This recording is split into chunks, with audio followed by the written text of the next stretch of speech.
Friends, network marketing ইন্ডাস্ট্রিতে খুব তাড়াতাড়ি কিভাবে ইনকামের জায়গায় আসবেন, অ্যাকচুয়ালি এর জন্য করণীয় কি আপনাদের? ফ্রেন্ডস, আপনারা জানেন যে মানি লাভস স্পিড, অর্থাৎ আপনি যতটা স্পিডে কাজ করবেন তত তাড়াতাড়ি কিন্তু আপনি ইনকামের জায়গায় আসবেন ফ্রেন্ড।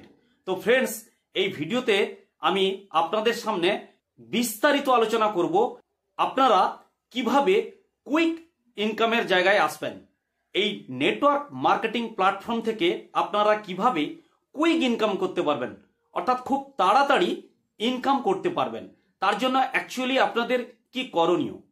ফ্রেন্ডস, ভিডিওটি যদি আপনাদের ভালো লেগে থাকে তাহলে অবশ্যই লাইক করবেন, কমেন্ট করবেন এবং আমি যেটা সবসময় বলে থাকি আপনারা অবশ্যই আপনাদের ডাউনলাইনদের কাছে শেয়ার করবেন। ফ্রেন্ডস, আপনাদের যে অমূল্যবান সময় দিয়ে আমার এই ভিডিওগুলি আপনারা দেখছেন, তো তার জন্য আপনাদেরকে আমার অশেষ ধন্যবাদ। ফ্রেন্ডস, আমি চন্দন মান্না, আপনাদের ওয়েলথ এম্পাওয়ারমেন্ট কোচ। মেন টপিকে আসবো ফ্রেন্ড। আপনারা তখনই খুব তাড়াতাড়ি ইনকাম করতে পারবেন ফ্রেন্ড যখন আপনারা রাইট টিম স্ট্রাকচার তৈরি করবেন। নচেত কিন্তু খুব তাড়াতাড়ি এই ইন্ডাস্ট্রি থেকে ইনকাম করা কিন্তু খুব কঠিন ফ্রেন্ড। আপনারা যখন টিম তৈরি করবেন তখন একটা জিনিস আপনারা মাথায় ভালো করে রাখবেন ফ্রেন্ড। আমাদের সমাজে তিন ধরনের কিন্তু মানুষজন বসবাস করে। একটা টাইপ হচ্ছে এ ক্যাটাগরি, আরেকটা টাইপ হচ্ছে বি ক্যাটাগরি, আরেকটা টাইপ হচ্ছে সি ক্যাটাগরি। এই এ ক্যাটাগরির মানুষজন কারা? আপনি যে স্ট্যাটাস বিলং করেন আপনার ওপরের স্ট্যাটাস কিন্তু এই এ ক্যাটাগরির মানুষজন কিন্তু বিলং করে। বি ক্যাটাগরির মানুষজন অ্যাকচুয়ালি কারা? বি ক্যাটাগরির মানুষজন হচ্ছে আপনি যে স্ট্যাটাস বিলং করেন আপনার ইকুয়াল, অর্থাৎ আপনার সমান স্ট্যাটাস কিন্তু এই বি ক্যাটাগরির মানুষজন কিন্তু বিলং করে ফ্রেন্ড। সি ক্যাটাগরির মানুষজন কারা? সি ক্যাটাগরি হচ্ছে তারাই যারা আপনি যে স্ট্যাটাসটা বিলং করেন বা যে স্ট্যাটাসটা মেনটেন করেন আপনার নিচের স্ট্যাটাস কিন্তু ওরা কিন্তু মেনটেন করে ফ্রেন্ড। আপনারা অবশ্যই বুঝতে পারলেন এই এ, বি এবং সি ক্যাটাগরির মানুষজন কিন্তু কারা। আপনি যে টিম স্ট্রাকচার বানাচ্ছেন আপনার ফন্ড লেগে কখনোই এই সি ক্যাটাগরির মানুষজনকে কিন্তু আপনারা জয়েনিং করাবেন না। কারণ এই সি ক্যাটাগরির মানুষজন কারা? যাদের কাছে কোনো পয়সা নেই, সময় তো অনেক আছে কিন্তু অ্যাকচুয়ালি ওদের কাছে কোনো পয়সা নেই। আপনি যদি কোনো মিটিং বা কোনো ট্রেনিং বা কোনো সেমিনারে এদেরকে আসতে বলেন তাহলে এরা এক বাক্যে না বলবে ফ্রেন্ড। কারণ হচ্ছে গিয়ে এদের কাছে কোনো পয়সা নেই, সময় তো প্রচুর থাকে কিন্তু কোনো পয়সা নেই। এবার আপনি যদি এই সি ক্যাটাগরির মানুষকে আপনার ফন্ড লেগে নিয়ে চলে আসেন তাহলে কি হবে জানেন ফ্রেন্ড? ও কিন্তু যে প্রসপেক্টিং করবে সি ক্যাটাগরির মানুষজনের ভেতরে কিন্তু প্রসপেক্টিং করবে। কারণ ওর যে পরিচিত সার্কেল 99% ওর যে পরিচিত সার্কেল সবই কিন্তু সি ক্যাটাগরির মানুষজন। তাহলে সি ক্যাটাগরির যে মানুষজন তাদের মনে কিন্তু সবসময় একটা ভয় থাকে যে আমার কাছে পয়সা নেই, সময় তো অনেক আছে, আমার কাছে পয়সা নেই। এবং সব থেকে বড় কথা হচ্ছে এদের জীবনে কাজ করার মানসিকতা কিন্তু খুব কম থাকে। ফ্রেন্ডস, আমি এখানে কাউকে ছোট করছি না। এই সি ক্যাটাগরির যে মানুষজন রয়েছে তাদের মেন্টালিটি কিন্তু একেবারে নিম্ন প্রকৃতির হয়। কারণ এরা জীবনে কিছু ড্রিম দেখে না, জাস্ট একটা ইনকামের জন্য কিছু একটা করার চেষ্টা করে ফ্রেন্ড।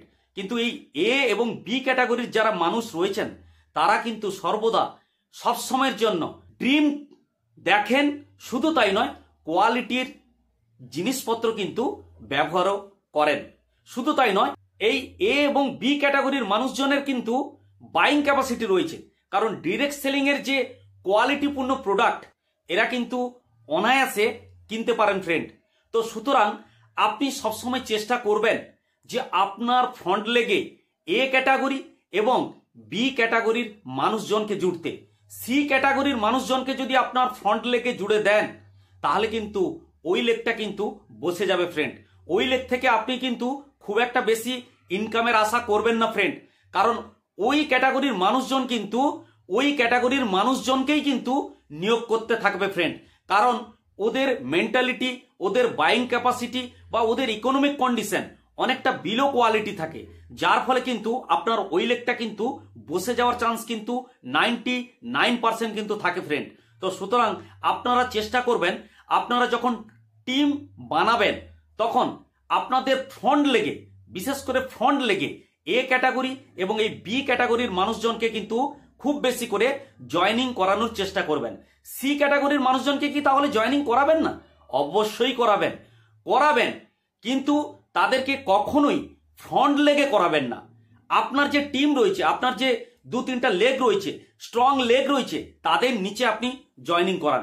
কারণ ওরাও কিছু জয়েনিং আনবে, ওরাও কিছু বিজনেস আনবে অল্প বিস্তর, এবং অলরেডি তো আপনার ওই লেগটা তো স্ট্রং রয়েছে, কারণ এ ক্যাটাগরি বা বি ক্যাটাগরির লেগ রয়েছে। তো সুতরাং আপনার কোনো ভাবার কিন্তু কোনো চিন্তা নেই।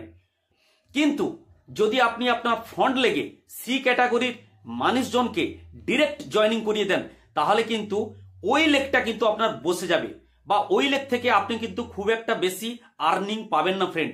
কারণ ওই লেগে অনলি সি ক্যাটাগরির মানুষজনরাই কিন্তু জয়েনিং করবে। কারণ যাকে আপনি ফ্রন্ট লেগে জুড়েছেন, ওর পরিচিত সার্কেল, ওর নেইবার সার্কেল বা প্রতিবেশী সার্কেল সব কিন্তু ওই সি ক্যাটাগরির মানুষজন। তো ওদের কিন্তু বাইং ক্যাপাসিটি থেকে শুরু করে, ওদের ইকোনমিক কন্ডিশন থেকে শুরু করে এবং ওদের মেন্টালিটি থেকে শুরু করে সবকিছু কিন্তু নিম্ন প্রকৃতির হয় ফ্রেন্ড। অর্থাৎ ওদের মধ্যে খুব একটা বেশি ড্রিম দেখার কিন্তু একটা মানসিকতা থাকে না, যে ওরা লাইফে কিছু করবে বা এখান থেকে বা এই প্ল্যাটফর্ম থেকে কিছু একটা করতে চাইছে, এরকম মানসিকতা কিন্তু ওদের মধ্যে খুব একটা বেশি দেখা যায় না ফ্রেন্ড। হয়তো ফ্রেন্ড আমি ভুল হতে পারি, কিন্তু আমি জাস্ট বলছি কি, যে আপনারা কখনোই ফ্রন্ট লেগে সি ক্যাটাগরির মানুষজনকে আনার চেষ্টা করবেন না। আপনারা সবসময় চেষ্টা করবেন এ এবং বি ক্যাটাগরির মানুষজনকে আপনার ফ্রন্ট লেগে আনতে। তাহলে কি সি ক্যাটাগরির লোককে জুড়বেন না? অবশ্যই জুড়বেন, কারণ ওরাও অল্প বিস্তর হলেও কিন্তু আপনার বিজনেসকে বাড়িয়ে দিয়ে যাবে। শুধু তাই নয়, ওরাও তো আসছে কিছু একটা ইনকামের জন্য, তো ওদেরকেও আপনি অবশ্যই গাইড করবেন, সহযোগিতা করবেন, সবকিছু করবেন, কিন্তু কখনোই আপনার ফ্রন্ট লেগে ওদেরকে আনার চেষ্টা করবেন না। আপনার যে স্ট্রং লেগ রয়েছে ওই জায়গায় ওদেরকে জোড়ার চেষ্টা করবেন, তখনই কিন্তু আপনি ফ্রেন্ড কুইক কিন্তু ইনকামের জায়গায় পৌঁছাবেন। তাহলে ফ্রেন্ড বুঝতে পারলেন কি করে আপনার টিম স্ট্রাকচার বেটার হবে। নিশ্চয়ই আমি এই ভিডিওতে আপনাদেরকে বিস্তারিত বলবার চেষ্টা করেছি ফ্রেন্ড। এই ভিডিওটি যদি আপনাদের ভালো লেগে থাকে তাহলে অবশ্যই সাবস্ক্রাইব করবেন, লাইক করবেন, কমেন্ট করবেন।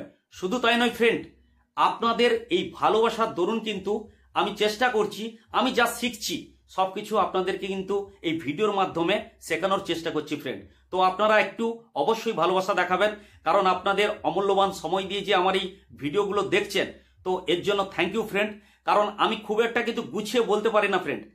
আমার মধ্যে হয়তো নলেজ রয়েছে বা এডুকেশন পাওয়ার রয়েছে, আমি হয়তো সবকিছু অবলোকন করতে পারছি বা শিখতে পারছি, কিন্তু গুছিয়ে যে আপনাদের কাছে প্রেজেন্টেশন করব সেই জিনিসটার দক্ষতা কিন্তু আমার মধ্যে কিন্তু কম রয়েছে ফ্রেন্ড। তো আপনারা মনে কিছু করবেন না, হয়তো ভিডিওটা খারাপ হতে পারে, কিন্তু আশা করি আমার মনের ভাব দেখে আমি কি বলতে চাইছি আপনারা সেটা কিন্তু বুঝতে পারছেন ফ্রেন্ড। তো সুতরাং অবশ্যই আপনাদের ভালোবাসা আমার সঙ্গে রাখবেন, যাতে আমি আগামী দিনে আপনাদেরকে আরো নিত্য নতুন কন্টেন্ট নিয়ে এসে আরো কিছু নলেজ আপনাদেরকে দিতে পারি। তো হ্যাটস অফ ফ্রেন্ড।